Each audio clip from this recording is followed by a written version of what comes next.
Assalamualaikum dan salam sejahtera. Anda bersama saya Nabiha Hamid. Kita kembali bersiaran dalam program Insight Talk yang mengupas isu-isu semasa dan juga politik tanah air. Baiklah, selepas PAU 2020 yang berlangsung sebelum ini, banyak perkara yang berlaku, terutamanya apabila Presiden UMNO Datuk Seri Dr. Zahid Hamidi mengatakan dan umumkan tiada kerjasama dengan Bersatu menuju sewaktu UMNO menuju pada PRU 15. Sebenarnya kita nak tahu apa sebenarnya yang terbaik buat parti terbesar Melayu ini.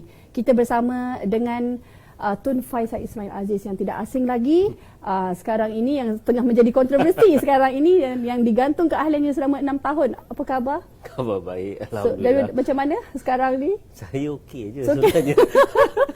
Okey Tun, sebelum kita nak ke soalan yang pertama, tajuk kita saya nak cakap kepada penonton dan Malaysia Insight yang sedang menonton, UMNO menuju PRU 15, apa yang terbaik? Kita nak tanya kupasan itu dengan Tun Faisal yang merupakan pemimpin UMNO sekarang. Jika anda mempunyai sebarang persoalan mengenai sama ada mengenai Tun ataupun sebagainya, boleh ajukan di ruangan komen. Jika ada kesempatan, saya akan bacakan, insya-Allah. Baik Tun, kita mulakan dululah sebab kita nak tahu mengenai apa perkembangan mengenai keahlian yang telah digantung 6 tahun tu. Kita tahu ada banyak juga orang kata percakaran mulut, bukanlah percakaran mulut, kenyataan yang mungkin tak sehaluan dengan Presiden. Sedikit sebanyaklah Tun boleh jelaskan apa secara ringkasnya mengenai gantung ahli 6 tahun tu. Sebenarnya 6 tahun ni kalau kita dengar hukumannya pun terkejut juga, macam salah besar sangat, dosa besar sangat saya buat kat UMNO ni. Tapi sebenarnya ada 3 pertuduhan ke atas saya. Pertamanya memfitnah Presiden, atas sebab saya mengatakan bahawa beliau ada memberi sokongan kepada Datuk Seri Anwar Ibrahim, dan juga ada bercakap, mengusulkan, mencadangkan perkara-perkara yang berkaitan dengan jajaran politik baru, melibatkan kerjasama dengan PKR dan DAP. Yang keduanya adalah dikatakan kerana saya kritik secara terbuka beliau. Kritik tak boleh rupanya. Tapi sampai 6 tahun tu pelik. Lebih teruk daripada kesalahan politik wang, lebih teruk daripada kesalahan membocorkan rahsia parti, kan. Saya tak sabotaj parti pun kena sampai 6 tahun gantung. Jadi sebenarnya saya pun tak faham macam mana lembaga disiplin boleh sampai ke situlah. Tapi cerita yang tadi, tuduhan kedua adalah berkaitan dengan mengkritik Presiden secara terbuka. Yang diambil adalah tajuk akhbar. Kononnya saya berkata bahawa Presiden sudah hilang kredibiliti, sedangkan yang saya cakap adalah Presiden ada isu kredibiliti, maka ia perlu diselesaikan segera. Beza tu, banyak beza. Yang keduanya yang berkaitan dengan tajuk akhbar, Presiden mengkhianati parti. Apa yang saya bagi bukan saya kritik secara terbuka, itu adalah respon terhadap pendedahan surat sokongan terhadap Anwar Ibrahim yang didedahkan oleh Tan Sri Anwar. Jadi jika ada surat sokongan itu dan ditandatangani oleh Presiden sendiri, maka betul lah dia khianati parti. Jadi apa yang saya beri adalah pandangan bahawa Presiden mengkhianati parti. Kalau nak betulkan keadaan, apa dia kena buat? Dia perlu buat SD, pengakuan bersumpah bahawa tidak akan bekerjasama dengan Anwar ataupun menafikan surat itu palsu. Jadi barulah dia akan clearkan balik nama dia. Tapi itu telah diambil secara negatif dan dilihat sebagai kritikan terbuka terhadap Presiden. Dan yang ketiganya, dikatakan saya memberi gambaran yang seolah-olah lembaga disiplin ini tidak adil. Sedangkan saya bercakap tentang lembaga disiplin dulu.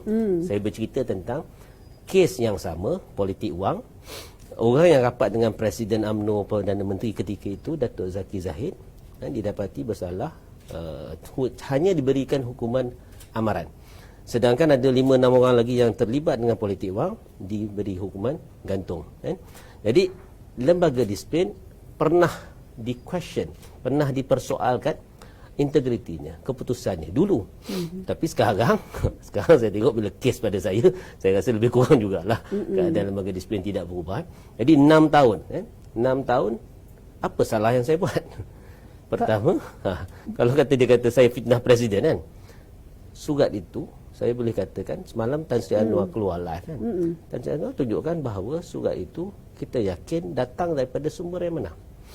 Dan dalam argumen saya dalam tribunal pun saya bagi tahu pada tribunal, Saya yakin surat ni sampai daripada surat yang benar, daripada sumber yang benar, kerana saya tahu daripada mana surat ni datang. Off record saya beritahulah daripada siapa. Dan kalau lembaga disiplin nak buktikan bahawa saya memfitnah presiden, dia kena menyoal pertamanya orang yang mendedahkan surat tu, Tan Sri Anwar sendiri. Kedua, dia kena tanya orang yang sign surat tu. Bosku, Datuk Seri Najib dan juga Datuk Seri Zahid. Ketiga, orang yang menerima sokongan tu, Datuk Seri Anwar Ibrahim. Yang keempat, orang yang menerima surat tu, iaitu pihak istana. Yang kelima, orang yang mendedahkan surat tu kepada 4 orang menteri yang lain lagi, menteri UMNO yang lain. Perdana Menteri. 4 orang menteri itu dia kena tanya juga. Siapa? Datuk Seri Ismail Sabri, Datuk Samsul Anwar Nasarah, Datuk Nur Aini, dan keempat Datuk Seri Rizal Marikan.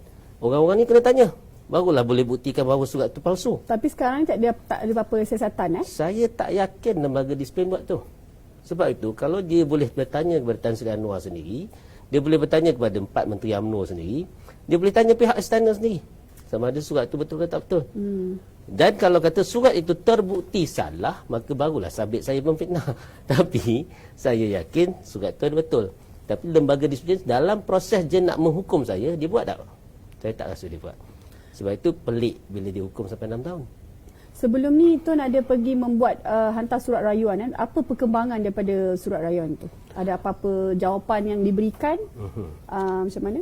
Setakat ni tak ada jawapan, tapi saya tahu mungkin akan ada mesyuarat pengurusan esok hari Rabu.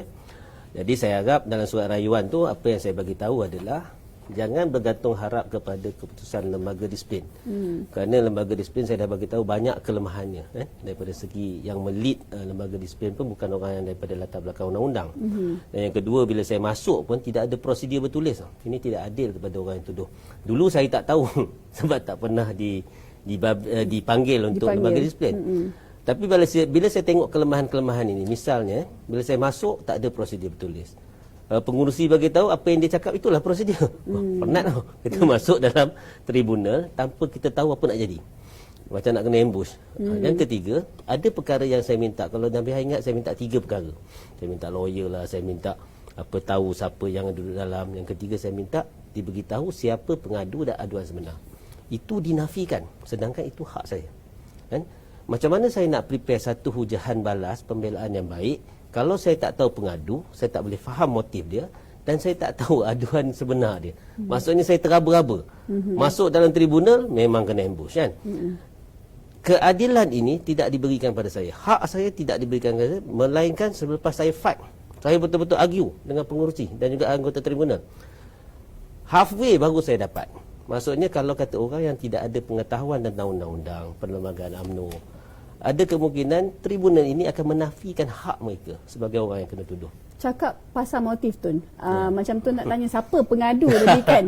Mungkin kalau macam saya lah melihat daripada mata kasar, adakah Tun saja yang dia kena tindakan sebab Tun merupakan orang kata pegawai kepada Tan Sri Anwar Musa. Yelah, orang kata Tan Sri Anwar Musa yang pernah dilabel sayang bersatu dan sebagainya. Boleh komen sikit? Itulah sebab prosesnya adalah datang daripada aduan. Sebab itu kita kena tengok dalam saya surat rayuan hujah pembelaan saya bagi tahu pertamanya ada beberapa hujah. Salah satunya sebab saya tak dapat nama pengadu sebenarnya, saya agak-agak lah. Sebab saya tahu ada orang yang mengatur agar aduannya dibuat kan. Jadi daripada segi pengadu dalam tribunal disahkan bahawa pengadunya adalah datang daripada bahagian saya sendiri, iaitu daripada ketua bahagian saya yang mengaturkan aduan ini dibuat bersama-sama dengan AJK bahagian dan juga ketua cawangan, iaitu apa ni, Datuk Seri Tunku Anan lah. Itu aturan yang dibuat oleh bahagian. Cuma aduan sebenar yang dibuat, saya dimaklumkan oleh mereka yang hadir, aduan tu dah pre-prepared. Tapi mereka bukan sign sebab mereka baca aduan tu.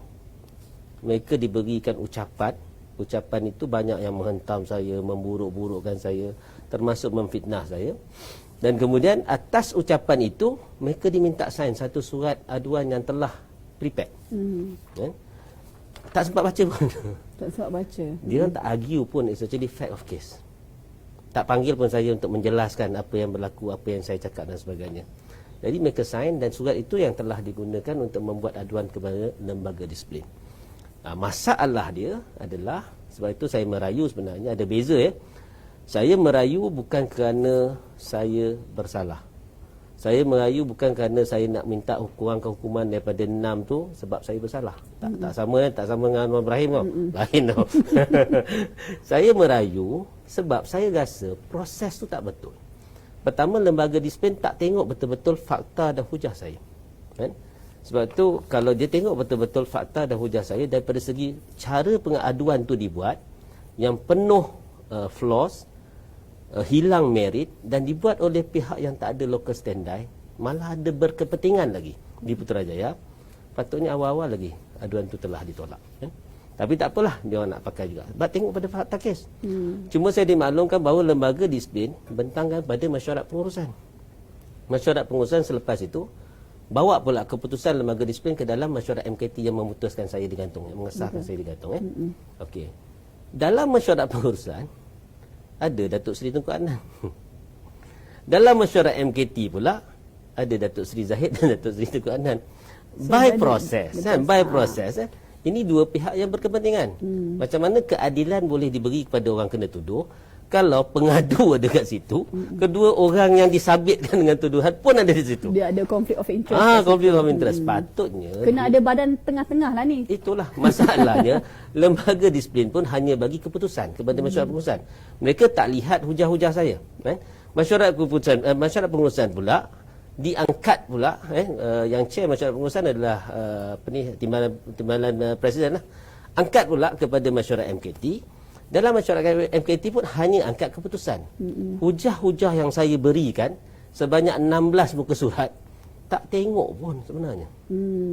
You buat satu keputusan yang penting tapi tak tengok pun hujah tu. Tak apalah, satu hal. Tapi orang yang berkepentingan ada dalam tu dan saya dimaklumkan, diberi gambaran seolah-olah ini hal dalaman Putrajaya. Jadi orang lain tak nak campur.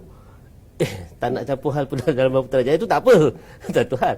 Tapi you nak buat keputusan ni keputusan nasional. Kes saya perlu disahkan oleh MKT. Tapi MKT sebelum mengesahkan by right perlu diberi maklumat yang tepat, hujah yang tepat dan barulah dia orang boleh putuskan dengan keadaan inform. Sekarang inilah yang penting kan, the whole process ada flaws. Tapi inilah UMNO yang kita nak baiki, yang kita nak ubah.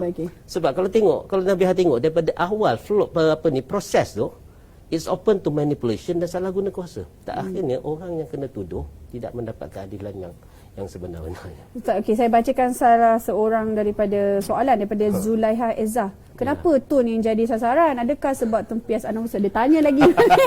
Itulah nampaknya orang di kaca mata orang begitulah kan.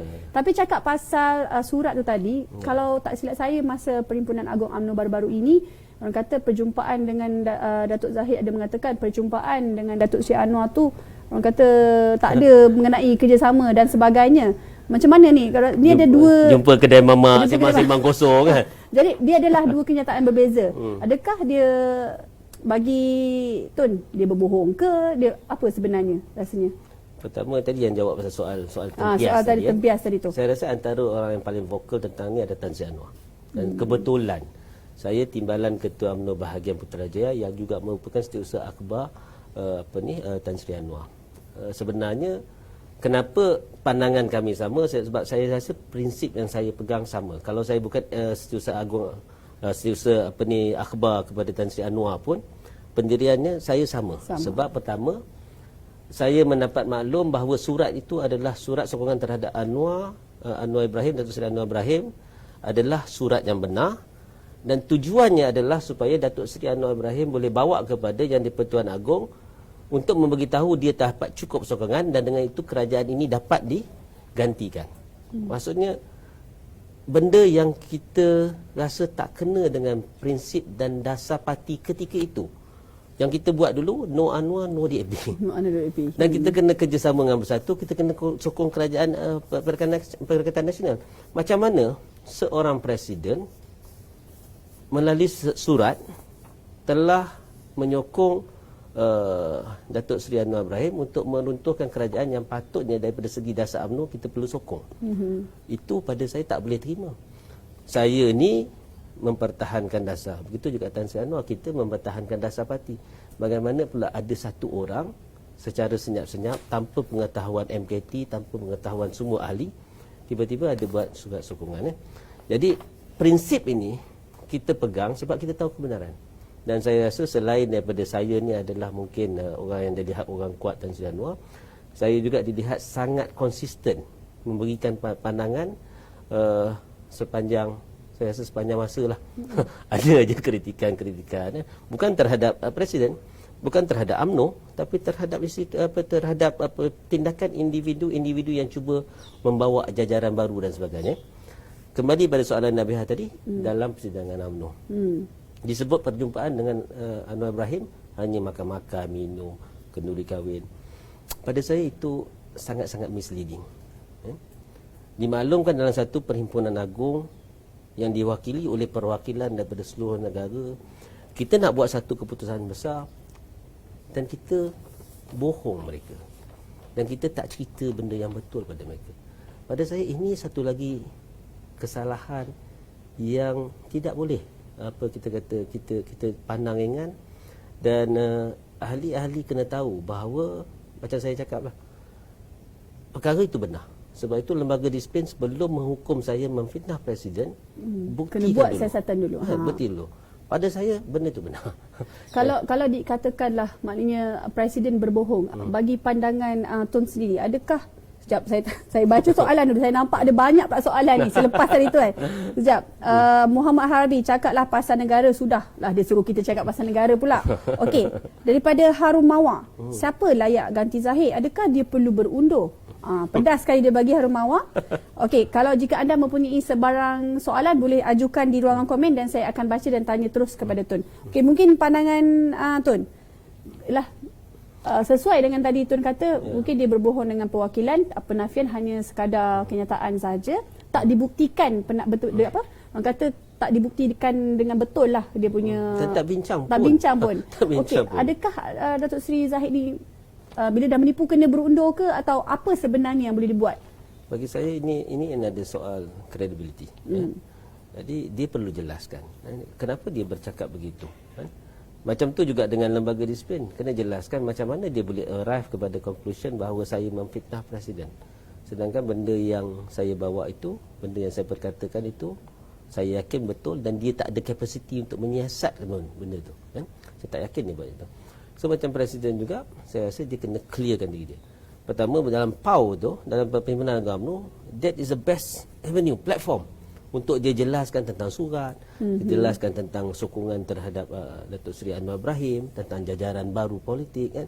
Tapi kesempatan itu telah tidak diambil. Sebaliknya ialah dibawa nada yang berbeza. Tapi hujungnya tetap no Anwar, no DAP, tambah pula no PPBM. Which is pada saya tak ada masalah. Sebab ini adalah keputusan yang dia nak buat dalam perhimpunan agama. Tapi dulu pun kita buat keputusan yang sama. Siapa yang langgar?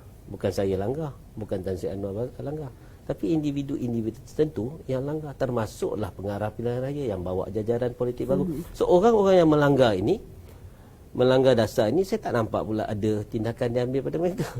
Tapi kenapa orang yang mempertahankan dasar seperti saya perlu diambil tindakan? Yang ini yang kita tengok.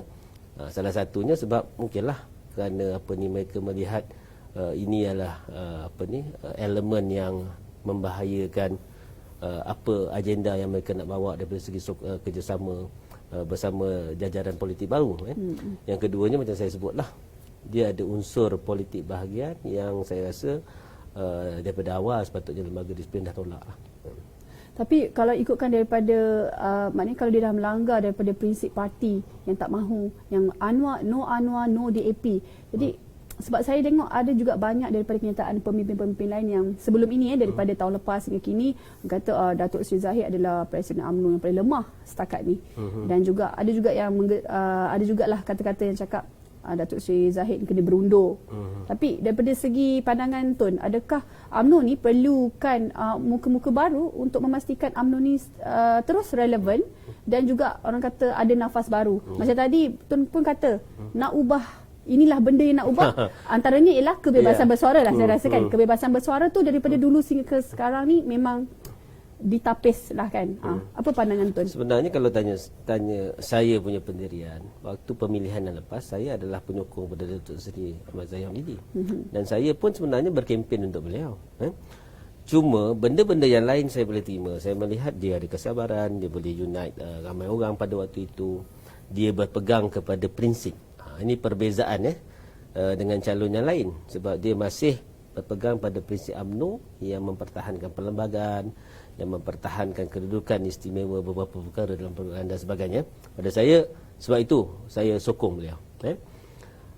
Tapi masalah saya adalah bermula dengan apabila terledahnya surat itu. Dan banyaknya cerita mengenai jajaran politik baru yang dia nak bawa. Bagi saya, UMNO tidak boleh ada presiden bekerjasama dengan orang yang, dengan parti-parti yang mempunyai ideologi yang berbeza. Sebab nanti kita akan mengulangi kesilapan-kesilapan yang telah dibuat oleh Semangat 46, oleh PAS dan oleh Tun Dr. Mahathir sendiri. Akhirnya kita bergaduh, kita meruntuhkan kerajaan sendiri macam yang berlaku sebelum ni. Jadi jangan kita ulangi. Kalau kata kita nak bentuk kita nak menang lebih banyak kursi, tidakkah boleh kita menang dengan lebih banyak kursi dengan kerjasama tiga parti ini dan bersama dengan parti-parti di Sabah dan Sarawak? Saya rasa boleh. Jadi prinsip itu yang menyebabkan saya tidak boleh menyokong terus Datuk Seri Zahid Hamidi. Dan bercakap tentang apa yang kita nak bawa dalam pilihan raya yang akan datang. Macam saya sebut tadi, pertamanya selepas kita putuskan no Anwar, no DAP dan juga no PPBM, siapa yang akan langgar dasar ni pula? Sebelum ni kita buat, dah ada orang langgar. Kali ni kita buat, tiba-tiba pengarah pilihan raya UMNO dah cakap tentang boleh kerjasama dengan pihak-pihak lain. Nampak? Bunga-bunga ke arah tu dah ada. Jadi orang ni jugalah yang akan langgar apa yang kita putuskan dalam Perhimpunan Agama UMNO. Itu tidak termasuk cerita-cerita yang tak betul yang disampaikan dalam Perhimpunan Agama UMNO. Sebab itu saya kata, tidak guna kita buat satu dasar dalam Perhimpunan Agama. Tapi kita sendiri langgar. Akhirnya yang langgar individu-individu ni lah. Dan bunga-bunga tu dah ada kan. Dan yang ketiga, daripada segi macam mana kita nak tambah baik. Pertama pada saya, ialah betul kita nak pergi ke arah pilihan raya. Kan? Cuma apa kaedah yang kita boleh pastikan UMNO menang lebih banyak kerusi dengan cara tidak perlu compromise prinsip-prinsip perjuangan kita. Salah satu caranya adalah mengekalkan kerjasama dalam Perikatan Nasional. Itu pandangan kita. Sebab itu kita menolak usaha ataupun jajaran politik baru yang nak kerjasama dengan DAP dan juga PKR. Itu salah satu benda yang kita nak bawa lah. Yang selain daripada kebebasan bersuara ni, macam Nabihah sendiri tahulah macam mana lembaga disiplin nak explain 6 tahun hukuman pengantungan atas kesalahan apa. Saya rasa sebab itu saya ambil inisiatif untuk sebarkan surat rayuan saya dan juga dengan hujah-hujah pembelaan saya kepada semua anggota MKT. Supaya kali ini kalau ada mesyuarat pengurusan, kalau ada mesyuarat MKT, itulah baca dululah. Baca dulu satu. Kedua pihak yang berkepentingan seperti presiden dan juga yang buat aduan ni. Yang patut tak ada dalam tu adalah pihak yang buat aduan ni, iaitu Datuk Seri Tunku Adnan. Kena keluar dulu dan baru kita boleh buat keputusan yang sah. Kalau diikutkan mengenai nafas baru dalam UMNO ni, bagi pandangan Tun lah, selain daripada Datuk Seri Zahid Hamidi, siapa sebenarnya yang boleh jadi presiden? Maksudnya calon-calonnya, mungkin yang berada di dalam hati tu. Sebenarnya ramai. UMNO ni tak sebutlah sikit 2-3 nama. Saya dah bagi tahu ni. Saya bagi tahu sebenarnya UMNO ni dia tidak pernah kurang calon-calon yang berpotensi. Nabihah Sentuh nak pergi pilihan raya. Betul lah. Sebenarnya suara-suara di keliling, suara-suara akar umbi, semua kalau Nabihah cek sebenarnya ramai yang bagi tahu kata kita nak pergi ke pilihan raya secara solo ataupun untuk mendapatkan kemenangan yang lebih besar. Dia kena dengan muka dan wajah yang baru dalam kepimpinan. Sebab itu Yang Berhormat Khairi Jamaluddin bercakap tentang kena ada pemilihan cepat. Maksudnya sekarang ni kita dah hampir ke penghujung term. dah boleh dah sebenarnya buat pemilihan yang bagus. Cuma saya tak boleh bertanding lah selagi mereka gantung ni lah. Betul. 6 tahun lagi. Itu tak aci dah. Ada orang takut saya bertanding di bahagian, tak pasal-pasal dia gunakan Majlis Kerja Tertinggi untuk gantung saya. Pada saya tak fair lah. Kita lawan secara adil, apa ada masalah. So muka-muka lama pada saya sepatutnya yang bermasalah terutamanya, yang memberi liability, yang menjadi liability kepada parti, sepatutnya gentleman enough untuk membuat buka ruang kepada muka-muka baru yang tidak ada baggage. Itu yang pertama. Yang kedua, tanya tadi pasal tidak ada baggage tu, adakah melibatkan pemimpin yang tidak ada orang kata kes mahkamah? Semua. Tidak semua, ada kes mahkamah, tidak ada skandal, tidak ada whatsoever. Yang boleh yang berimage lebih bersih, yang boleh menarik rakyat untuk memberikan sokongan kepada UMNO. Yang paling mudah adalah pemimpin yang tidak ada baggage. Jadi senanglah kita nak carry parti ni. Okey. Kena list kan tu. Saya nak kena list siapa yang tak ada kes mahkamah ni. Okay. Dan calon yang boleh, UMNO kena ketengahkan poster boy dia. Siapa nak jadi calon Perdana Menteri UMNO? Kalau kata kita nak menawarkan, dia kita kena tengok apa yang berlaku dalam pilihan raya negeri Sabah. Bila kita utarakan calon kita, bolehkah rakyat dan parti-parti komponen menyokong calon yang kita letakkan? Bila kita tak boleh letakkan calon yang diterima ramai oleh rakyat, maka akhirnya sokongan kita akan kekurangan. Sama juga dengan sini. Jadi kalau Nabi tanya tentang individu-individu, pada saya kalau ikut hierarki, Datuk Seri Ismail Sabri berkelaikan dan mempunyai wibawa. Timbalan Presiden juga, tapi dia kena bertanding dekat Parlimen lah. Parlimen Rembau katanya. Habislah ahli Parlimen yang Umat, apa ni yang Nabiha minat YBKJ terpaksa cari tempat lain lah. Tak ada. Tu kena cari tempat lain. Tapi memang ada ura-ura saya rasa kan. Nak pergi Putrajaya. Kalau saya sebagai orang Putrajaya, kalau yang nak datang tu bakal menteri, why not? Kan. Saya tak ada masalah. Dia benefit dia lebih sikit. Benefit lebih. Yang penting rakyat kan, bukan kita kan. Soal kalau macam sekarang saya mungkin tak tercalon lah tapi kalau saya sebagai rakyat dan juga ahli UMNO, saya suka je kalau dapat menteri yang berkhidmat di kawasan saya. Which is no problem. So Tok Mat kita dah sebut. Ketiga, saya kena sebut juga orang yang ada wibawa macam Yang Mohamad KJ. Mana ada? Mungkin nampak muda sikit lah. Tall, dark and handsome kan dia punya orang panggil. Tu malas dulu tu. Nabiha sendiri yang angkat. Tak adalah tu wartawan selalu panggil. YB tall, dark and handsome katanya. Which is okay. Sebab dia pun ada wibawa dia sendiri. Itu ke poster boy tadi sebut? Tak ada. Saya ada beberapa nama. Okay. Pada saya yang penting rakyat tengok daripada segi hierarki UMNO pun dia adalah orang yang mempunyai tempat dalam UMNO dan paling penting mereka tidak ada masalah kan. Yang ini yang dan boleh diterima oleh rakyat lah. Okey, saya baca sedikit sebanyak penonton punya komen. Okey, Harum Mawar. So dia dijangka Anwar tidak akan dicalonkan ke dekat MP Ketere. Dia tanya pula sebab ialah benda yang berkaitan ni. Okey, untunglah dapat Tun. Siapa ni? Abu Bakar Abdullah. Okey, Hazri Azmir dia kata Tun isi borang bunga je lah. Okey, Fik Ghazali. Bila Tun sebut pasal Tok Mat tadi, adakah Tok Mat calon terbaik? Adakah ke dia buat statement ke dia tanya soalan, saya tak pasti. Tapi saya tahu yang Fik Ghazali ni dia orang Negeri Sembilan. Mesti dia sokong lah ni rasanya Tok Mat. Okey, jadi kalau ikutkan daripada soalan Harum Mawar tadi tu, mungkin daripada apa kenyataan macam Tan Sri Anwar Musa sebelum ni, kalau kita lihat banyak orang macam kata dia sayang bersatu, tapi dia dah jawab I'm a party man dan sebagainya. Adakah bagi pandangan Tun, kerusi dia melibatkan kerusi parlimen dia di Ketereh tu akan terjejas atau macam mana? Dia bergantung pada pilihan raya bila lah. Kalau pilihan raya dalam masa terdekat dan dia tidak mendapat favor daripada Presiden UMNO, Presiden pengurusi Barisan Nasional untuk sign watika, maka dia tak boleh jadi calon lah. As simple as that. Kalau tak favourite tak dapat lah. Tak dapat lah, tak favor. Tak favor. Macam saya banyak sangat mengkritikkan kononnya Presiden kan. Jadi tak dipertimbangkan langsung lah. Tapi kalau kata apa ni, pada saya bergantung pada pilihan raya, lambat lagi pilihan raya. Mungkin kita kalau kata ramai yang percaya bahawa kita perlu buat pemilihan UMNO dahulu supaya barisan yang lebih mantap dapat dibawa ke depan. untuk pilihan raya, dan mungkin presiden itu adalah presiden yang tidak ada masalah dengan Tan Sri Anwar dan masih seat tu available kan.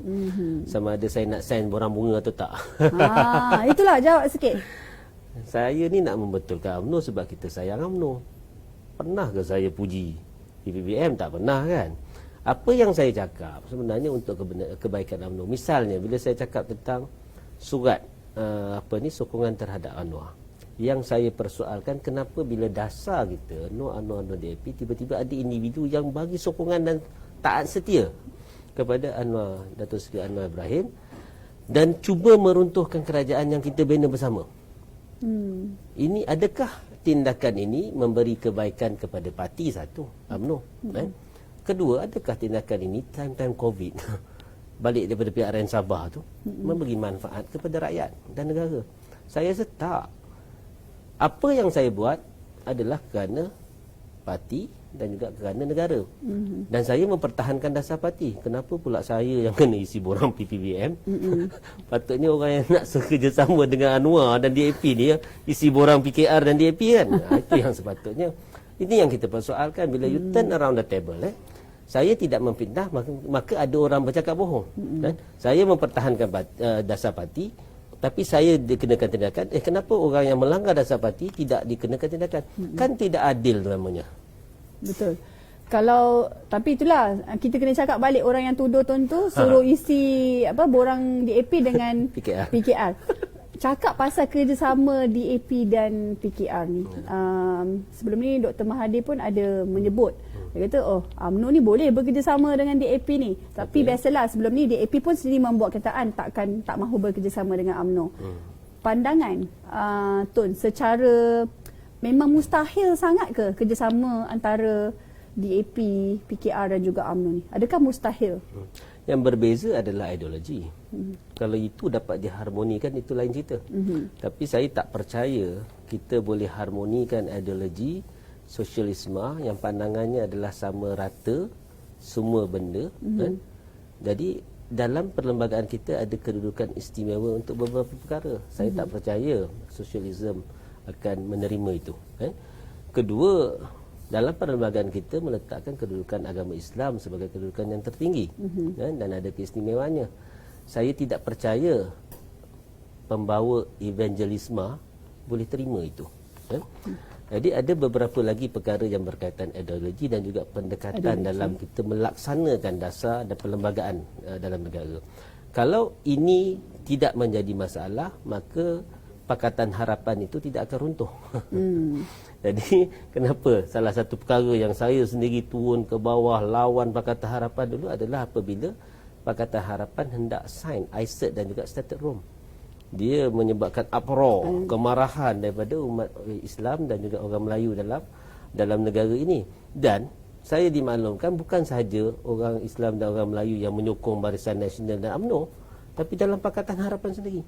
Itu yang lead kepada keruntuhan Pakatan Harapan, sebab ada perkara-perkara yang tidak langsung boleh dikompromikan daripada segi ideologi. Kenapa kita nak mengambil jalan yang salah? Salah itu.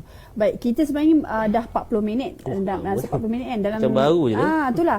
Saya minta 10 minit tambah dengan kita punya tuan director. Boleh tuan director kan? 10 minit lagi sebab saya ada lagi soalan nak tanya. Boleh. Saya boleh je. Okey, sebelum saya tanyakan soalan yang seterusnya, saya baca dulu komen penonton. Tok Mat perlu naik untuk image yang lebih baik. Nampak? Saya rasa ramai yang juga nak muka-muka baru ni. Kerana tiada baggage. Tak ada baggage. Okey. Daripada Syamsuddin Karin, Muhyiddin bapa segala masalah nak menjatuhkan UMNO. Bekas Menteri Dalam Negeri PH kini PN yang tiada mandat. Ini daripada Syamsuddin Karim. Dia suruh Tun desak Muhyiddin tak jawatan katanya. Daripada Muhammad Zaini, berani kerana benar, terbaik Datuk Tun Faisal. Terima kasih. Okey. Kalau ikutkan soalan yang seterusnya daripada tadi tu kan, dah kita dah cakap pasal kerjasama dengan DAP. Orang kata prinsipnya berbeza. Betul. Macam saya pernah interview dengan Tengku Razali sebelum ni, dia tak boleh terima. Dia kata DAP nak Malaysia untuk Malaysia. Betul. Tak boleh. Dia kata kalau UMNO masih maintain lagi Melayunya majoriti, itulah hak memang dah state dalam perlembagaan. Okey, saya nak tanya dengan Tun. Kalau ikutkan macam-macam yang dah berlaku selama berdekad-dekad BN memerintah tumbang akhirnya pada PRU14. Secara sedikit sebanyak Tun dah melalui orang kata dah dalam 22 bulan menjadi pembangkang, betul tak? Sekarang dah jadi kerajaan lah. Rehat 22 Rehat dulu lah bulan. 22 bulan. Sekarang dah jadi kerajaan balik. Sebenarnya apa kesilapan yang pada PRU14 tu perlu diperbaiki? Okey, sebelum saya cakap pada pasal kesilapan, saya kena beritahu bahawa ramai yang terpedaya dengan janji-janji manis dan juga pembohongan. Maknanya tak silap lah tu. Belum adalah kesilapan. Ada, okey. Tapi faktor utama pada saya tetap terpedaya dengan janji-janji. Sebab itu bila dibuat manifesto, manifesto itu adalah riding terhadap pandangan popular ketika itu. Contohnya nak menghapuskan PTPTN. Yang mana tak boleh buat, tapi sokongan orang muda dah dapat kan. Yang kedua, terpedaya daripada isu-isu yang melibatkan rakyat, misalnya GST dan juga harga barang. Saya satu negara, saya menjelajah kan, mencerita tentang GST dan kesannya pada harga barang. Tapi saya tak boleh lawan peniaga yang hari-hari bercakap, naik harga pasal GST lah. Dan padahal ada benda tak ada kena-mengena pun kan. Telah dimomokkan dengan GST tu. Telah dimomokkan, telah terpedayalah macam saya cakap. Ceritanya, akhirnya hari ni baru kita tengok balik sebenarnya SST atau GST harga barang tetap naik. Tapi maksudnya bukan faktor itu. Malah hari ini mungkin baru kita sedar bahawa dengan ada GST kita tak kena cukai yang berganda dan hasil tetap lebih banyak. So kesedaran itu datang selepas kita telah tertipu dan terpedaya. Kita tak cakap lagi pasal isu-isu lain lah, termasuk fitnah terhadap individu, macam Datuk Seri Najib dan sebagainya. Okey, itu cerita satu hal. Tapi kesilapan kita pun ada juga. Maksudnya pertama, kita terlalu yakin. Kita yakin bahawa rakyat percaya tentang apa penjelasan kita. Sedangkan sebenarnya ketika itu kita berhadapan dengan krisis keyakinan. Kita teranglah macam mana pun, orang tetap tak percaya. Kenapa itu berlaku? Kerana pemimpin-pemimpin kita ada yang tainted dengan pelbagai isu. Dan yang kedua, ada isu-isu yang berkaitan rakyat yang kita tidak ambil tindakan yang cepat. Misalnya cukai. Cukai ni sensitif sikit. Bila LHDN mula harass orang kan.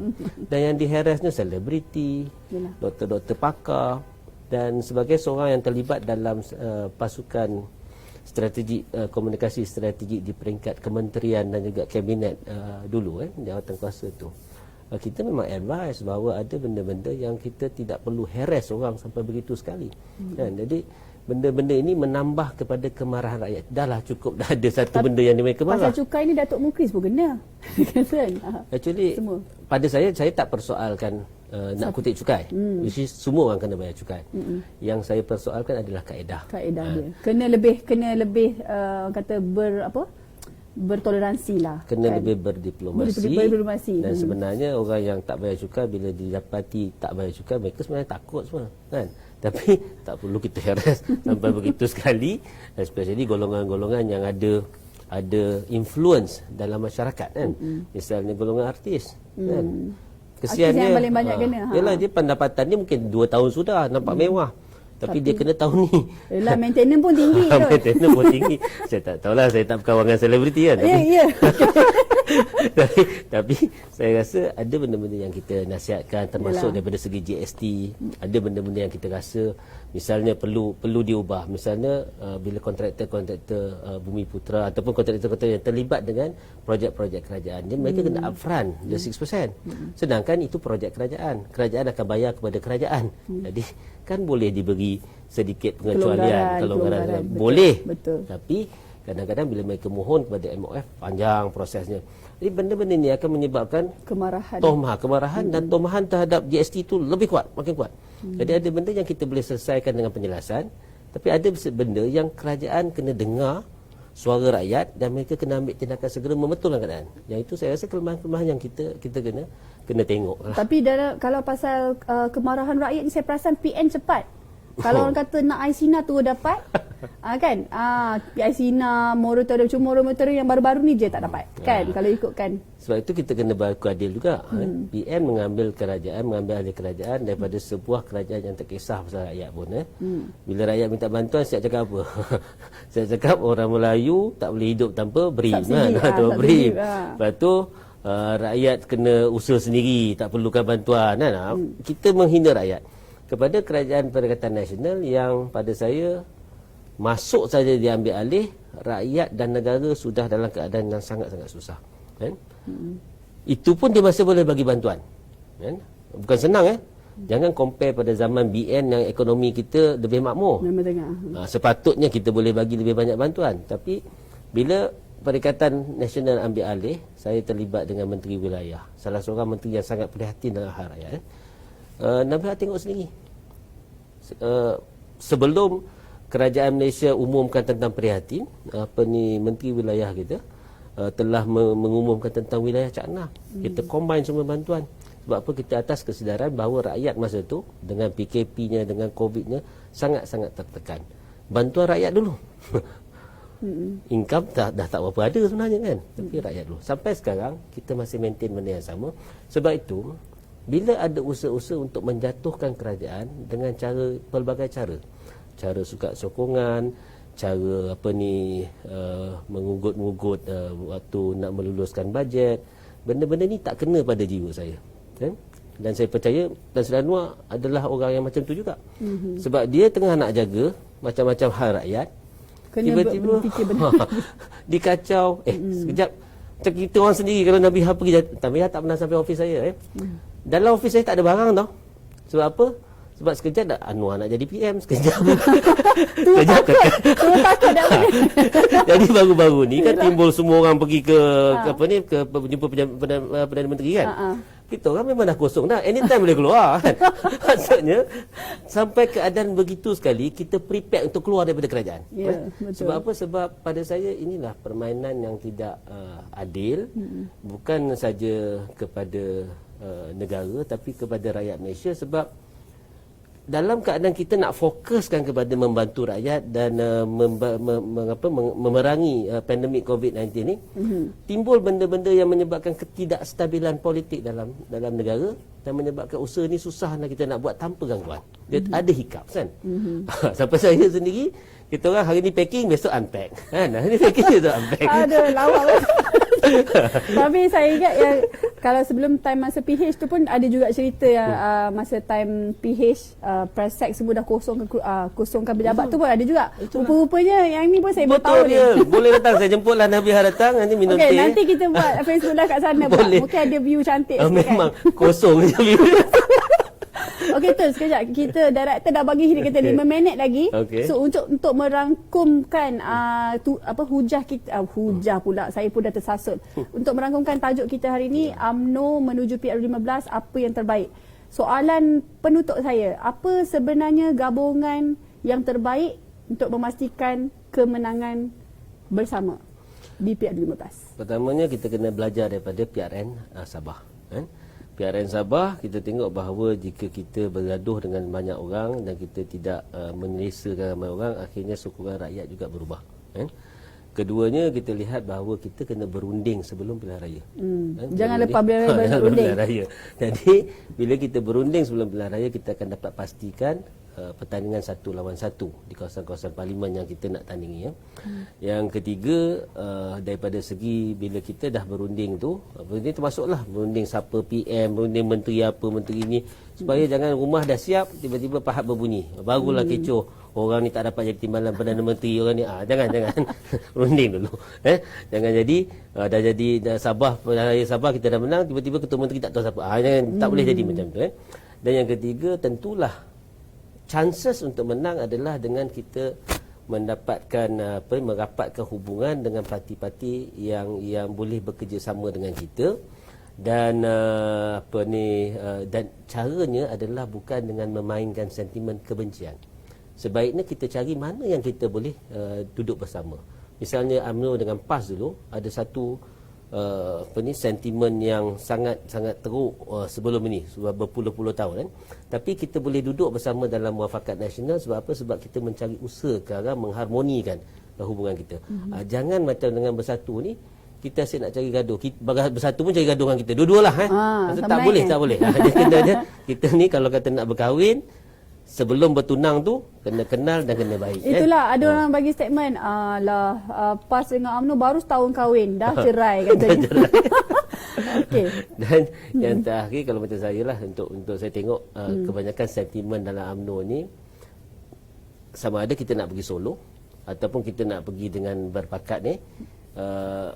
Kalau solo ni lebih lagi lah sebab kita nak kena ada kepimpinan yang memberi keyakinan kepada rakyat. Calon PM kita, rakyat kena yakin, baru mereka akan undi.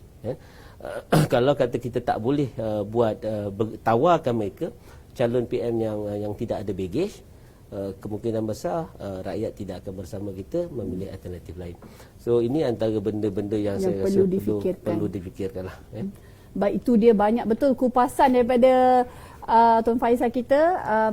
Terima kasih Tun sebab sudi bersama dengan Insight Talk kali ini. InsyaAllah kalau ada topik-topik hangat lagi, saya panggil Tun lagi. Boleh, anytime. Okey, itu dia sedikit sebanyak kupasan daripada Tun Faizal mengenai isu politik dalam tanah air melibatkan Parti Terbesar Melayu UMNO. Nampaknya itu saja yang dapat saya kongsikan daripada Insight Talk hari ini. Jika anda mempunyai sebarang orang kata cadangan dan pertanyaan, boleh ajukan. Selepas ini kita ada email ataupun boleh klik di website kita www.themalaysiainsight.com. Dan itu saja daripada saya. Assalamualaikum, jumpa lagi.